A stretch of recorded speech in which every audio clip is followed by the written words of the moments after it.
Hello, History Through Film. Welcome to, History Through Film, Fall 2025. So this is U0-L1 Intro to the course. So a little bit about me. This is my fifth year teaching, fourth year at ISC 728 online. My degree is in ancient history, as well as I have a minor in Spanish studies. I have a master's in secondary social education. My hobbies are like fishing, gardening, canning, admiring pets. I do love pets. If you ever want to send me pictures of like your cats or dogs or lizards or whatever the heck you have, I'm up for it. So, my favorite subject for sure is ancient Egypt or any ancient history. And we'll watch some ancient videos in this class. So, again, welcome to History Through Film. Why do I teach this class? Well, first of all, I love movies. I took two history classes that were film based at the U of M. One was about Japan after World War II, and one was about American Indian studies through film. The Japan after World War II was definitely my favorite class. So we got some units for this course. We got, three-ish, I guess four. So the first unit is going to be intro to the course. So that's this week and next week. It's just kind of getting you introduced to the course and stuff like that. We also have Unit 1, which is going to be Gladiator/Rome. Unit 2, which is Women in U.S. History. And Unit 3, which is all about World War II, because World War II is so interesting to learn about. So this course was designed to show history through the use of documentaries and Hollywood films. We'll examine several historical themes through use of many films, as well as explore the accuracies and inaccuracies of full-length Hollywood historical epics. So I am super excited you are in my class, but I know history through film, you're like, oh, I'm just going to sit back and watch movies. Yeah, that's right. We do kind of like just watch a lot of movies, but it's not really a slacking class either. So if you slack in this class, you will fail this class. Yes, I have failed many students before with this class. This class is not an easy A or B or C. You do still need to work for it, although I do want us to have fun watching movies because heck yeah. You need to earn your grade. And as long as you do your work and it's of decent quality and you do it on time, you'll be just fine. And if you don't meet deadlines weekly, I suggest you find a different class because your grade is going to drop if you can't meet any of the deadlines. But I'm still excited. I really encourage you to relax in a comfy chair while watching our movies. Maybe you want to watch these movies with friends or family. Just remember they are PG-13 and R if you have younger family members or people who aren't like really great with blood or gore or anything like that. By the way, my movie qualities are a bit low due to the large files being uploaded. And another thing, too, again, relax, grab some snacks, watch the movies. It's a good time. These are all Hollywood movies. They're not like, boring, weird documentaries that I pulled off the internet. Like, these are in movie theaters. So, permission slips. I have to send those out to all of your parents and guardians. Just permission slips to view the movies in my class. The email will be called Permission Slips for History Through Film class. So all these movies are PG-13 or R for various reasons. If your parents or guardians have questions, please look at IMDb website for reasons why the movies are rated what they are, or you can let me know too. I can help you out. And if you do not get the permission slip signed for this class, you cannot take this class. You'll need to go and find a different class to take instead. So I need those permission slips. So here's some course lingo. So assignments will be structured with the U number dash L number. So U stands for unit, L stands for lesson. So for example, U3L2 would be unit 3, lesson 2, or here we have U1L9, which means unit 1, lesson 9. All of my assignments are structured with that course lingo.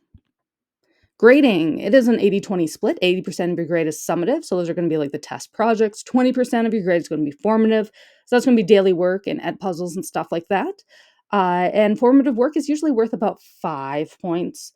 It varies on the video and ed puzzle and whatever the assignment is, but typically it's about 5 points. Summatives are ranged between probably 20 to 35. For this class, they might even go up into the 40s.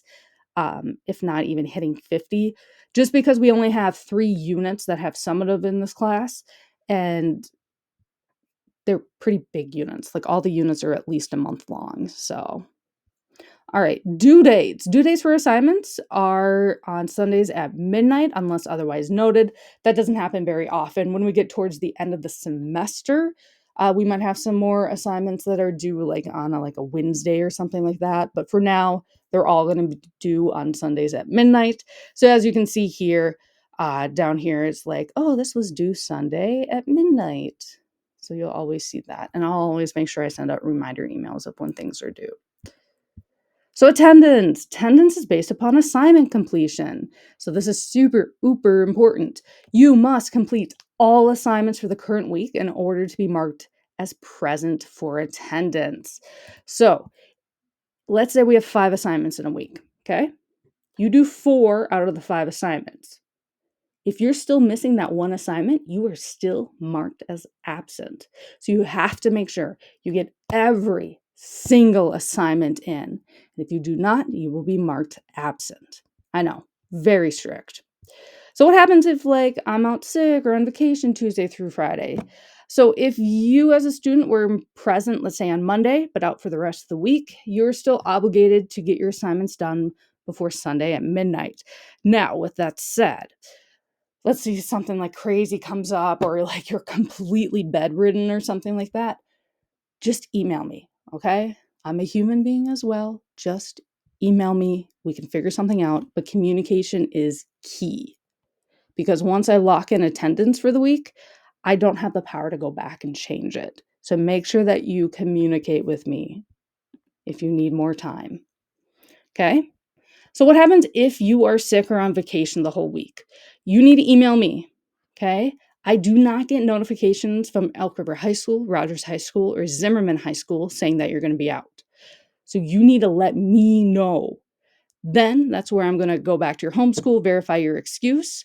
And if you don't email me, you will be marked as absent, and that's not fun. So communication is key to this class.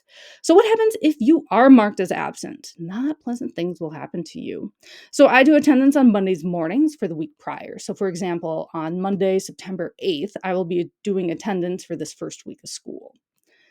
For Monday holidays, I'll do it on Tuesdays, but that's not super often and whatever. So you get an email from your teacher if you're marked absent, and I will send that to you, your parents, your counselor, and your administrator. 2 absences in a row will equal a call home from me, and then 3 absences may result in truancy, which means you're going to get kicked out of the class. So don't do that. All right, so I got to read this off. This is from our ISD 728 online principle. It says students who are struggling with the learning model of online 728 will be moved to in-person or blended opportunities as an intervention step to promote student success. Struggling is demonstrated by poor attendance or lack of engagement in online coursework. It is important to remember that online learning is an option for students and not suitable for all learners.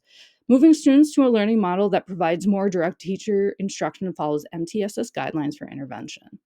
So pretty much if you're not doing well in the class, we will move you to an in-person class. So I hear this a lot, but I was so busy with real school that I forgot about this class. Newsflash, this class is still part of your school. We're still part of ISD 728. This is real school. This class can be just as important as your in-person class. So when do I work? So online class means that you're an independent worker. I'm not there to bug you, do your work, do your work, do your work. I'm not there to do that. You have to have the motivation on your own. So all of you have at least one period blocked out for this class. So work during that period or find your own time. My suggestion, be consistent. Set aside daily time to do your class work. Put away your phone. Oh my gosh, so many students get distracted by their phones. So we'll watch a movie and I'll ask them questions, be like, oh, well, what happened in A League of Their Own? And they're like, I don't know. And it's pretty obvious that you were probably just on TikTok on your phone instead of actually watching the movie. Time management as well. Rarely do assignments take 15 minutes. Most assignments take about 30 to 50 minutes, which seems like a lot, but to put that in perspective, your class period is about 52 minutes if you were in person. So really, it's very reasonable. What happened if you need help? What happened if there's an assignment you're like, I have no idea what to do on it? Contact me. Please contact me. I am there to help you. I promise I'm a fairly nice person. You can also sign up for Google Meets, which you can see at the top of our Schoology page for the booking link. The best way to contact me is to email. That's the fastest that I do. Late work. Late assignments may be turned in, but are subjected to having points deducted for lateness. When you turn in late assignments, make sure that you email me right away so I can grade it. If you don't email me, I will not see that you submitted the assignment, and I probably won't grade it because I won't know that you actually turned it in. if that goes for late assignments, by the way. On-time assignments, I do see when you turn those in. All right, plagiarism in AI. Oof, this is a hard topic. So, AI can be helpful in some classroom settings when given permission for things like analyzing and fixing text or research and finding sources. So, we will use AI for research later in the semester, and I will make it extremely clear when that will be. Okay? So, for the majority of assignments, AI is not permitted, but I will make it very clear when we can use AI. For this class, I'm not quite sure how or when we'll use AI. It's more for my other classes that we do AI research, because this is just very movie based. You don't really need to research a whole lot of things. Any assignment that is plagiarized or use AI will be given a 0 for the whole assignment. So, for example, if you're doing an assignment and you copy and paste something from Wikipedia or AI or whatever, not only will you get a 0 for just that question that you might have taken from a different resource, you'll get a 0 for the entire assignment. So don't do that. That makes me really sad. So I will make it very clear when we can use AI. When we do use AI for assignments, I will give further instruction on how to use AI. Again, I'm not quite sure what this looks like for history through film. That's for usually my other classes that we do that kind of stuff. So tools for this class. Edpuzzle, that's my main tool. We'll use Edpuzzle all the time. It is used weekly, if not multiple times a week. Is what you're using right now. We'll also use Google Slides for some research assignments, and Schoology, of course, is our home base for all assignments and announcements. Tips for Edpuzzle. So when watching Edpuzzles, make sure you're signed in with your ISD 728 account. Make sure your ad blocker is also turned off. Seriously, make sure it is turned off when you are on Edpuzzle. The reason for that is because when questions pop up while you watch Edpuzzle videos, it'll pop up kind of like an ad. And if those questions don't pop up, then you don't get points. If you don't get points, then I think that you didn't do the Edpuzzle assignment. Then you get marked absent, and it's just a whole thing. So just make sure your ad blocker is turned off for Edpuzzle, please. All right, so like I said, questions will pop up on the side of the Edpuzzle video and pause the video for you to answer. If these do not occur, turn off your ad blocker. For you to get any points, you must watch the Edpuzzle until the very, very end. Typically, there's something that says you're done or submit or something on that line. And let me know if you have any questions with the Edpuzzle. I can help you out. So let's test this out. If the video does not stop for you right now, your Edpuzzle isn't working correctly. So make sure you turn off your ad blocker. If the video just stopped for you and you had to answer the question, what is your favorite snack to eat while watching a movie? Then Edpuzzle is working for you.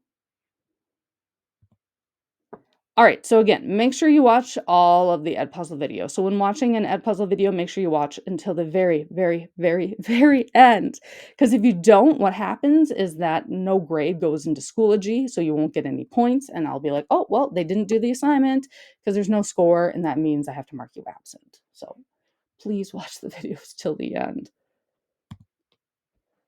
All right, you might also say, hey, I did the Edpuzzle. Why is there a 0 in the grade book? So most of the time, Edpuzzles are graded automatically, especially in the multiple choice Edpuzzles. For Edpuzzles with long answers, 0 means that you completed the Edpuzzle and now I need to go in and grade it. I do go in individually and grade all Edpuzzles and all of your answers. Give me at least 48 hours to give you a grade. And if it's still a 0 after those 2 days, you can email me just to remind me to go and fix your grade. So let's do a quick check. Answering the Edpuzzle. What is the best way to contact your teacher? Yep, email definitely is the best way. There's also Google Meets, but email is the best way to contact me.